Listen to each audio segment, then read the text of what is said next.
Beginner's Guide to Managing Your Money. Taking the time to manage your money better can really pay off. It can help you stay on top of your bills and save £1,000 each year. You can use these extra savings to pay off any debts you might have, put them towards your pension, or spend them on your next car or holiday. Read on for money management tips, including how to set up a budget, sticking to it, and how to save. How to set up a budget. The first step to taking control of your finances is doing a budget. It will take a little effort, but it's a great way to get a quick snapshot of the money you have coming in and going out. Setting up a budget means you're less likely to end up in debt, less likely to get caught out by unexpected costs, more likely to have a good credit rating, more likely to be accepted for a mortgage or loan, able to spot areas where you can make savings, in a great position to save up for a holiday, a new car, or another treat. What do you need? To get started on your budget, you'll need to work out how much you spend on household bills, living costs, financial products, insurance, family and friends present, travel, car costs, public transport, leisure, holidays, sport, restaurants. Just grab as much information as you can about your income and spending, bills, bank statements, and get started. You can save your information and come back to it anytime you like. Alternatively, you can set up a budget using a spreadsheet or just write it all down on paper. There are also some great free budgeting apps available, and your bank or building society might have an online budgeting tool that takes information directly from your transactions. Getting your budget back on track. If you're spending more than you have coming in, you need to work out where you can cut back. This could be as easy as making your lunch at home, or canceling a gym membership you don't use. You could also keep a spending diary and keep a note of everything you buy in a month. Or, if you do most of your spending with a bank card, look at last month's bank statement and work out where your money is going. Get everyone involved. Get everyone in your family involved with keeping to a budget. Sit down together and make a plan that you can all stick to. Work out how much spending money is available and agree between you what you'll each have. Cutting your household bills and your mortgage. For many of us, household bills make up a large chunk of our spending.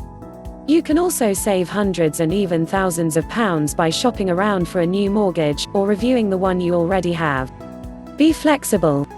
Life is unpredictable, so try to review your budget and your spending if there's a change, or at least every couple of months.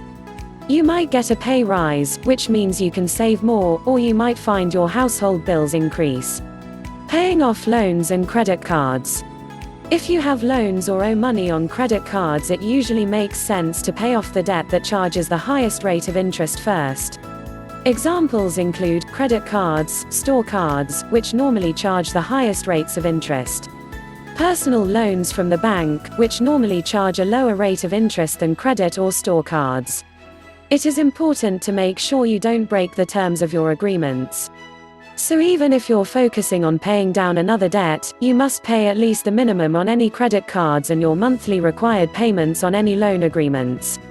Getting help if debt problems become serious. If you've already missed credit card or loan payments, or if you're behind with so-called priority debts such as your rent, mortgage, court fines, energy bills, council tax, child support, take advice from a free debt advice charity straight away. Set a savings goal. Some people find it hard to get motivated about saving, but it's often much easier if you set a goal.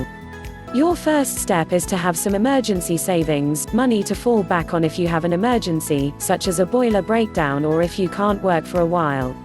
Try to get 3 months' worth of expenses in an easy or instant access account. Don't worry if you can't save this straight away, but keep it as a target to aim for. The best way to save money is to pay some money into a savings account every month. Once you've set aside your emergency fund, possible savings goals to consider might include buying a car without taking out a loan, taking a holiday without having to worry about the bills when you get back, having some extra money to draw on while you're on maternity or paternity leave, investing your savings. As your savings start to grow, you can put more money into your pension. It's a great way to make sure you'll be able to live more comfortably later in life. Make an investment plan based on your goals and timeframes. If you're overwhelmed by your debts, often, the hardest part of paying off your debts is taking the first step. It's easy to feel overwhelmed if you know you're struggling financially. It's tempting to bury your head in the sand and ignore your bank statements and demands for payment, but it won't make the problem any better and could make it worse. So, take a deep breath and open any letters you've been ignoring. Once you've done this, at least you'll know what you have to deal with and you can work out what you need to do next.